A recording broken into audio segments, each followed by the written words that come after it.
Welcome back to 30 Players in 30 Days, and let's head over to Oakland and try and make sense of their backfield. With a split backfield between two legitimate RB1s, a lot of people are fading Kenyan Drake and Josh Jacobs, but not so fast. While they didn't sign Drake to take over Josh Jacobs' role, they clearly signed him for a very specific reason. So let's talk about it. The Oakland receiving group is Darren Waller. Ruggs and Edwards didn't really contribute a ton last year. Nelson Aguilar played a good role within the offense, but he's moved on. And the biggest free agency acquisition made at the receiver position was John Brown. And while John Brown is a great low buy option if you check out the first video of this series, but the team just needs more. They need more pass catchers. Let's look at one key fact. Josh Jacobs is not a heavily targeted back and was a low volume receiving back. Let's take a random sample of running backs that are not named Alvin Kamara. Let's start with David Montgomery, 438 receiving yards.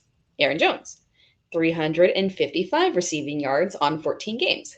Myles Gaskin, 388 on 10 total games, 7 started. Josh Jacobs, 238.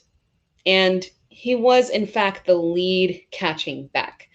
Just a visual to help you understand that the Raiders just don't really involve running backs within the pass game. And there enters Kenyan Drake. It's highly possible that the acquisition of Drake wasn't to take away from Jacobs, but rather add depth at receiving out of the backfield, depth that they just never really had. And being that most of us are playing PPR, we really don't need Drake to get a lot of carries between the tackles or a lot of first or second down work. We just need him to see targets in order to bring the value that we need. If Kenyan Drake plays a significant role within the passing game with Waller and Brown, he's got good potential from a fantasy perspective. Drake is an excellent receiving back who was woefully underutilized in Arizona last year. I think Oakland really does intend to utilize him in a more dynamic way, the way that we're used to seeing Kenyan Drake, like when we saw him in 2019.